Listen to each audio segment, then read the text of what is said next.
పెంచి పెద్ద చేశామన్న కృతజ్ఞత లేకుండా మన ఇంట్లో నుంచి వెళ్ళిపోయింది. మన శత్రువులింట్లో ఉంటుంది అంటే మనం దానికి అవసరం లేదనే కదా అర్థం. మామా మేనమామ, మీరు నా గురించి ఏమనుకున్నా సరే నాకు నా పగే ముఖ్యమని మీకు చాలాసార్లు చెప్పాను. ఆ రామరాజు ఫ్యామిలీని కొలాప్స్ చేయడానికే వాళ్ళ ఇంట్లో ఉంటున్నాను. వాళ్ళింట్లో ఉంటున్నంత మాత్రాన మిమ్మల్ని మర్చిపోయినట్టు కాదు, మిమ్మల్ని వదిలేసినట్టు కాదు.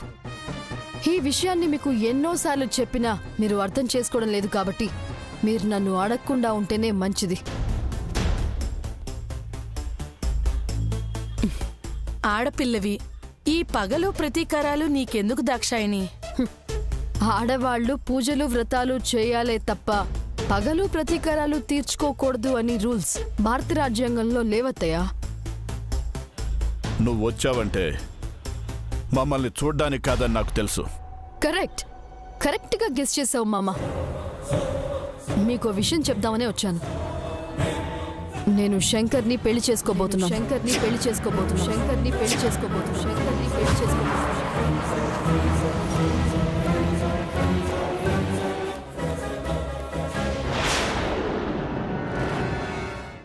సీత శంకర్కి నాకు పెళ్లి చేస్తానని చెప్పింది.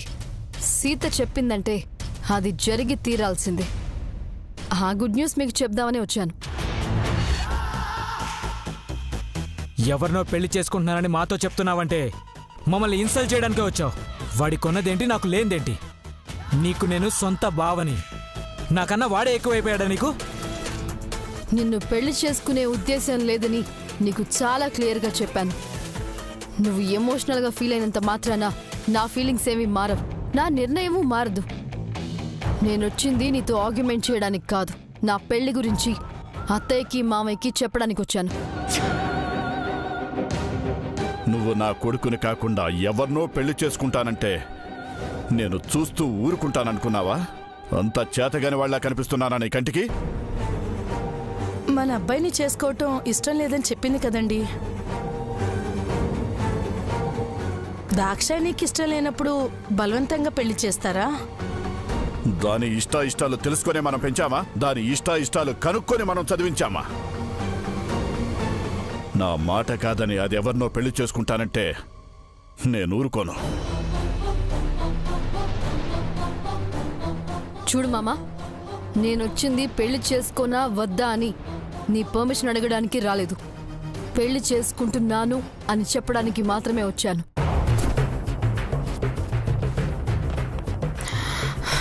ఎంత కాదనుకున్నా నువ్వు నా మేనమామవి. చిన్నప్పటి నుంచి నన్ను ఎత్తుకొని పెంచావు కాబట్టి నీ మీదున్న గౌరవంతో నీకో మాట చెప్దామని వచ్చాను. పెళ్లికి ఇంకా డేట్ ఫిక్స్ అవ్వలేదు. ముహూర్తాలు పెట్టగానే ఇన్విటేషన్ కార్డ్తో మళ్ళీ వస్తాను. ఆగో ఆగో ఆగో ఆగో. నువ్వొచ్చింది పెళ్ళని చెప్పడానికి కాదు, నా కొడుకుని పెళ్లి చేసుకోనని చెప్పి మమ్మల్ని ఎగతాళి చేయడానికి వచ్చావు. నువ్వు ఇలా అంటావని తెలుసు. నీ కొడుకు మీద నాకు ఎలాంటి ఫీలింగ్స్ లేనప్పుడు బావని ఎలా పెళ్లి చేసుకుంటాను అనుకున్నావు మామా?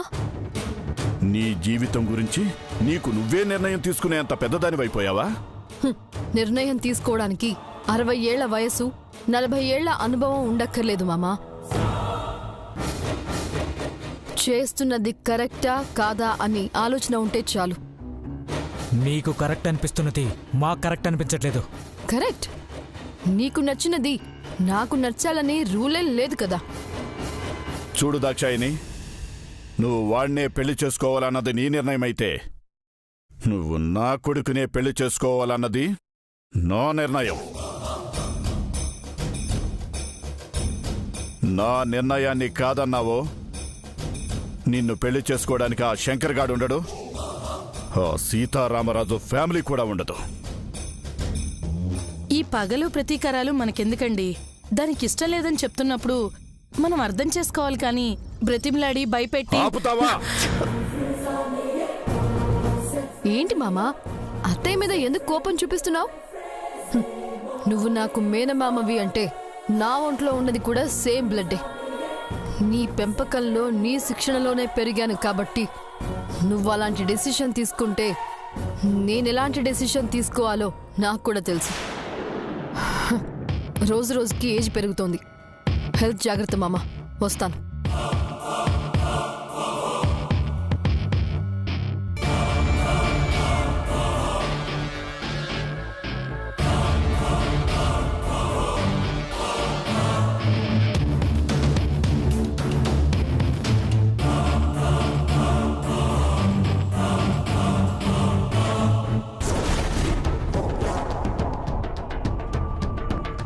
దాక్షాయణి నీకు నాకు కూడా వార్నింగ్ ఇస్తుందంటే మనం ఏం చేయలేమనుకుంటున్నానా? నేనేం చేస్తానో ఏం చేయగలనో చూపిస్తాను దానికి.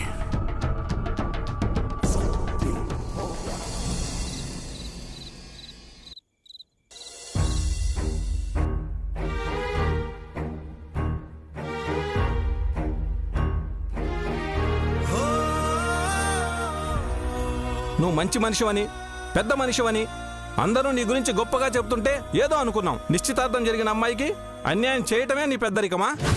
నీ తమ్ముడికి మరో పెళ్లి చేయటం కోసం నా కూతురికి అన్యాయం చేసేంత గొప్ప మనిషి అనుకోలేదు.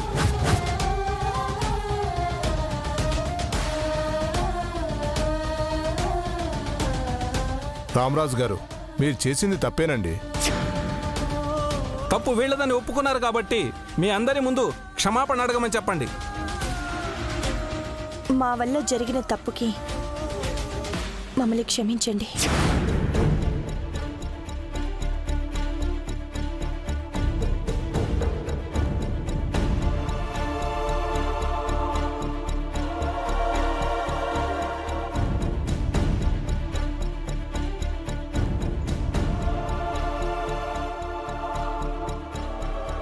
ఏమండి,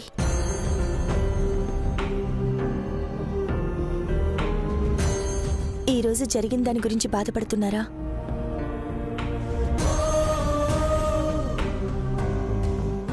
ఒక్కోసారి ఏం లేకపోయినా అపార్థాలు, అనుమానాలు పుడుతూ ఉంటాయి. అలాంటప్పుడు ఆగిపోయిన పెళ్లి గురించి ఎవరికి తోచినట్టు వాళ్ళు మాట్లాడుకుంటారు. ఆ మాటల్ని గుర్తు చేసుకుని బాధపడటం ఎందుకండి? ఎవరో ఏదో అన్నారులే అని సంతోషించమంటావా సీత? ఇప్పటి వరకు రామరాజు తప్పు చేశాడని ఎవరితోనూ అనిపించుకోలేదు. అలాంటిది ఈరోజు పంచాయతీలో దోషిలా నిలబడాల్సి వచ్చింది. అలా తలదించుకుని నిలబడాల్సి వచ్చినందుకు సంతోషించమంటావా? ఊర్లో ఎవరికి ఏ సమస్యలు వచ్చినా అందరికీ నేను తీర్పులు చెప్పేవాడిని. ఇప్పుడు ఇలా జరిగింది కాబట్టి నేను ఎవరికి ఏం చెప్పినా నన్నేమంటారో తెలుసా? ఇంట్లో సమస్యల్ని పరిష్కరించుకోలేక పంచాయతీలో దోషిగా నిలబడిన వాడివి నువ్వు మాకు చెప్పేదేంటి అంటారు. ఇన్నేళ్లు నేను సంపాదించుకున్న గౌరవ మర్యాదలు, అందరూ నాకిచ్చిన పెద్ద మనిషి హోదా అన్నీ పోయినట్టే కదా సీత. అందరి గురించి ఆలోచించే నేను నా ఇంట్లో ఏం జరుగుతుందో, నా తమ్ముడు ఏం చేస్తున్నారో కూడా తెలుసుకోలేకపోతున్నాను. నేను తెలుసుకోలేకపోతున్నాను అంటే బాధ్యతగా వ్యవహరించట్లేదు అని అర్థం. అంతే కదా సీత? బాధ్యతగా ఆలోచిస్తున్నారు కాబట్టి మీరిలా బాధపడుతున్నారండి. శ్రీరాముడు రాజ్యాన్ని వదిలి అడవులకెళ్ళింది, అన్ని కష్టాలు పడింది తను తప్పు చేయడం వల్ల కాదు కదండి. జరిగిన దానిలో వాళ్ళ ఆవేశం ఉందే తప్ప మనం చేసిన తప్పేం లేదండి. మీ తమ్ముడి కోసం మీరేం చేసినా అన్నయ్యగా అది మీ బాధ్యత అవుతుందే తప్ప అవమానం కాదండి.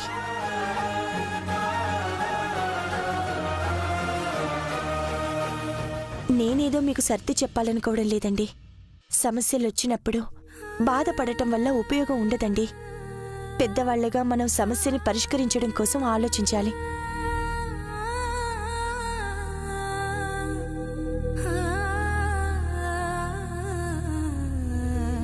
ఇప్పుడు మనం శంకర్కి దాక్షాయణికి పెళ్లి చేయాలంటావు సీత? వాళ్ళ సంబంధాన్ని వద్దనుకున్నది అందుకే కదండి.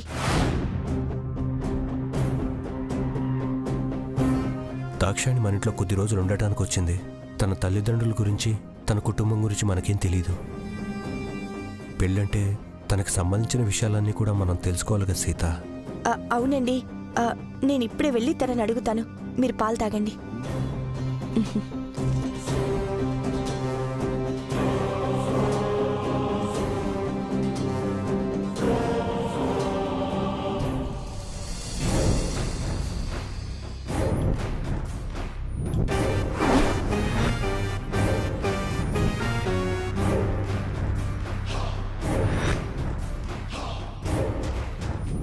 రామరాజు గారు, మీరు చేసింది తప్పేనండి.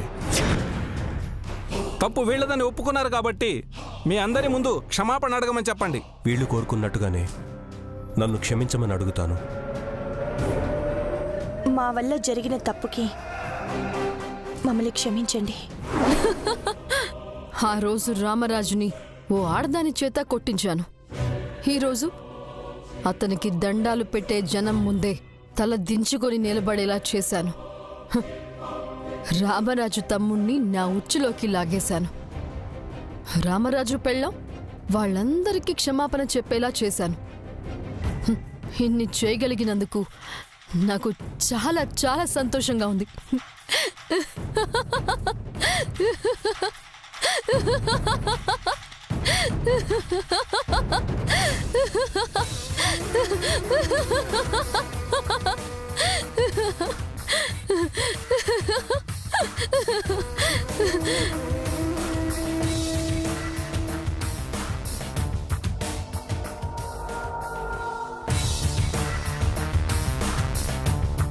ఇంట్లో వాళ్ళందరూ బాధపడుతుంటే ఈవిడ మాత్రం ఇంత హ్యాపీగా ఫీల్ అవుతుందేంటి? నాకు శంకర్కి పెళ్లి చేయాలని సీత డిసైడ్ అయింది కాబట్టి శంకర్ నా మెళ్ళో తాళి కట్టగానే ఈ ఇంటి మీద, ఈ ఇంట్లో వాళ్ళ మీద అధికారం వచ్చేస్తుంది.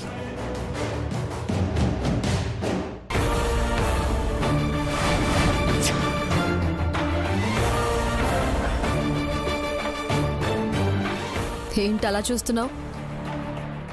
ఇంట్లో అందరూ టెన్షన్ పడుతూ బాధపడుతూ ఉంటే నువ్వింత హ్యాపీగా ఎలా ఉన్నావా అని.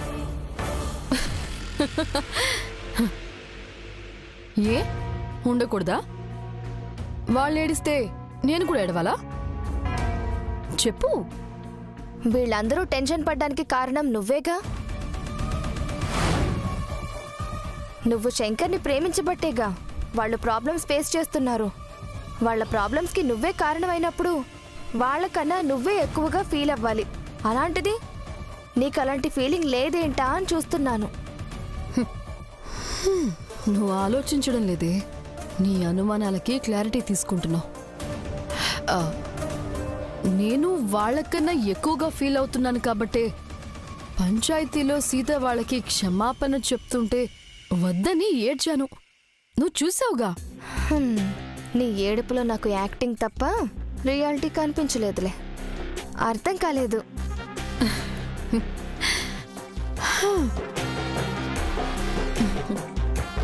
అక్కడ అక్క బావలకి అవమానం జరిగింది కాబట్టి వద్దన్నాను. ఇక్కడ అక్క నాకు శంకర్కి పెళ్లి చేస్తాను అని డిసైడ్ అయింది కాబట్టి సంతోషిస్తున్నాను. ఒకే ఫీలింగ్ ని కంటిన్యూ చేయడం నాకు చేత కాదు. ఒక్కో సిచ్యువేషన్ ని బట్టి ఒక్కోలా ఫీల్ అవుతాను. నీకేమైనా ప్రాబ్లమా? నా ప్రాబ్లం గురించి ఆలోచించే ఓపికే లేదు నాకు. ఇక నీ ప్రాబ్లం గురించి నాకెందుకు చెప్పు. దాక్షాయిని, అక్క నీతో కొంచెం మాట్లాడాలి. ఏదైనా పర్సనల్ మ్యాటర్ అయితే నేను బయటకు వెళ్తాను. నువ్వున్నా పర్వాలేదు సరస్వతి. లేదక్క, నేను బయటకు వెళ్తాను.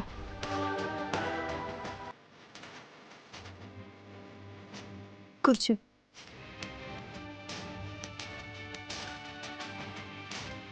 శంకర్ నువ్వు ప్రేమించుకున్నారు, అది ఓకే. మీ ఇద్దరికి మేము పెళ్లి చేయాలనుకుంటున్నాం, అది కూడా ఓకే. కానీ పెళ్ళంటే మా ఒక్కరి నిర్ణయంతో జరిగితే బాగుండదు కదా. మీ వాళ్ళ అభిప్రాయాలు కూడా తెలుసుకోవాలిగా. ప్రేమించుకోవడం అనేది శంకర్కి నీకు సంబంధించిన విషయం, కానీ పెళ్ళనేది 2 కుటుంబాలకి సంబంధించిన విషయం. శంకర్ గురించి నేను వాళ్ళ అన్నయ్య ఎలాంటి నిర్ణయమైనా తీసుకోగలం, కానీ నీ తరపు నుండి మేము ఎలాంటి నిర్ణయాలు తీసుకోలేం. ఎందుకంటే నీ గురించి, నీ పెళ్లి గురించి మీ వాళ్ళకి కొన్ని అభిప్రాయాలు, బాధ్యతలు ఉంటాయి. మీ వాళ్ళ ఇష్టాలు తెలుసుకోకుండా మేమే అన్నీ డిసైడ్ చేయడం కరెక్ట్ కాదు కదా, అవునా?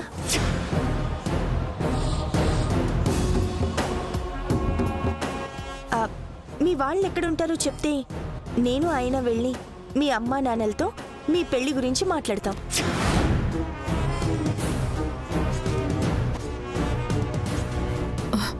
ఇలాంటి సిచ్యువేషన్ వస్తుందని ఎక్స్పెక్ట్ చేయలేదే. ఇప్పుడేం చెప్పాలి? చెప్పు దాక్షాయిని, మీ అమ్మా నాన్నలు ఎక్కడుంటారు?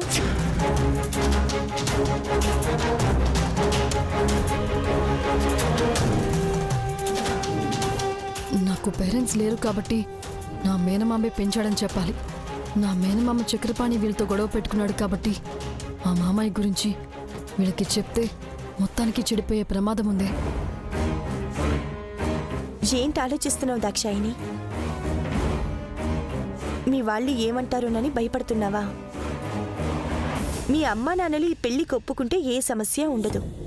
కాదన్నారే అనుకో, మీ వాళ్ళని ఒప్పించే పూజ నాది. నువ్వేం భయపడని అవసరం లేదు, నేనున్నాను కదా. ఇప్పుడేం చెప్పాలి తెలియడం లేదే. ఈ అక్క మీద నీకు నమ్మకం లేదా? చెప్పమ్మా, మీ వాళ్ళ దగ్గరికి ఎప్పుడు వెళ్దాం? నాకెవరు లేరక్క. క్యాషువల్గా చెప్పడం కంటే కొంచెం సెంటిమెంటల్గా దీనికి చెప్పడం బెటర్. ఎవరూ లేరా?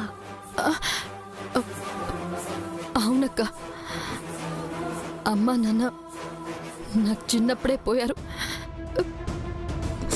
నన్ను ప్రేమగా చూసుకునే అక్క కూడా ఒకడు చేసిన మోసాన్ని తట్టుకోలేక చనిపోయింది. చెప్పుకోవడానికి బంధువులున్నా కూడా అమ్మా నాన్న పోయాక ఆడపిల్ల బాధ్యత నెత్తి మీద వేసుకోవాల్సి వస్తుందని మమ్మల్ని పట్టించుకోవడమే మానేశారు.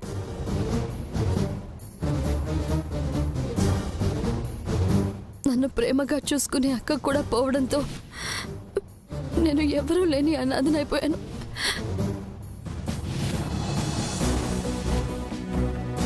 ఎవరూ లేని అనాథని కాబట్టే మీ ఇంటికొచ్చాను. మిమ్మల్ని, మీ మంచితనాన్ని చూసి మీరు నా వాళ్ళని ఫీల్ అయ్యాను. మీరు నా సొంత మనుషులు అని చెప్పుకోవడం కోసమే మిమ్మల్ని అక్క, బావగారు అని పిలిచాను. నేను అక్క అని పిలిచిన తర్వాత నేను అనాథని కానని, నాకు కూడా ఒక కుటుంబం ఉందని ఫీల్ అయ్యాను. నా బలం, నా బలగం బావగారే అని సంతోషపడ్డానక్క.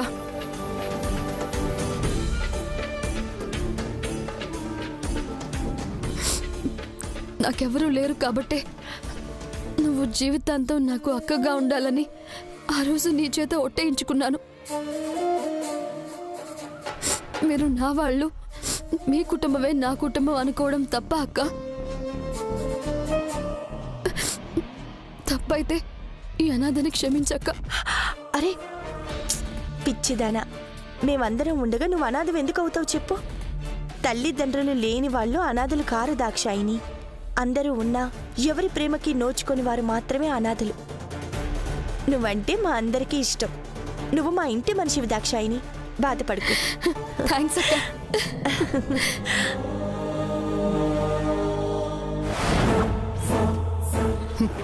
ఈ టాస్క్ కూడా సక్సెస్ఫుల్గా కంప్లీట్ అయింది. నా గురించి నువ్వు ఎలాంటి నిర్ణయం తీసుకున్నా నేను కాదన్నక్క. నువ్వేం చేసినా నా సంతోషం కోసం, నా సుఖం కోసమే చేస్తావని నాకు తెలుసు. నీ ఇష్టం అక్క. నీకంటూ ఓ జీవితాన్ని ఇవ్వడానికి నీకోసం ఈ అక్క ఏదైనా చేస్తుంది. నీకంతా మంచి జరుగుతుంది. నువ్వెక్కువగా ఆలోచించకుండా తొందరగా పడుకో.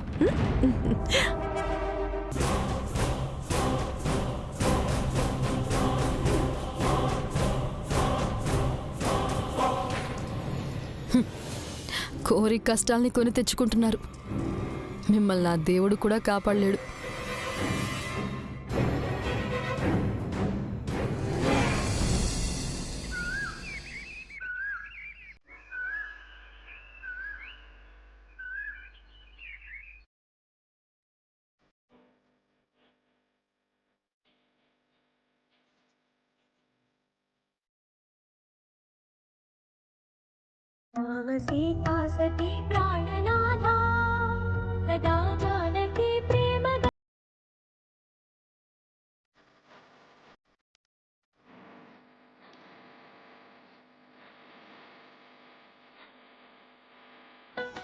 ఏమండి హారతి తీసుకోండి. నాని, శ్రావణ్ మీరు కూడా హారతి తీసుకోండి. వస్తున్నా వదినా. శంకర్ హారతి తీసుకో.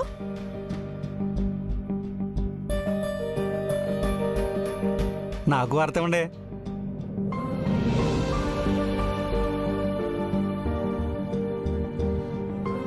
శంకర్ అక్కడే నిలబడ్డావే, రా హారతి తీసుకో.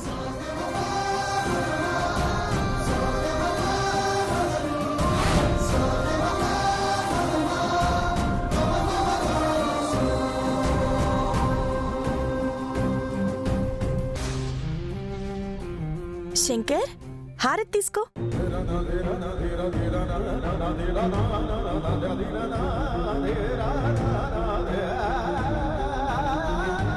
అయ్యో ఆ కన్నీళ్ళేంటి శంకర్? చిన్న పిల్లోళ్ళ ఏడుస్తున్నావేంటి? నేను తప్పు చేశాను వదినా.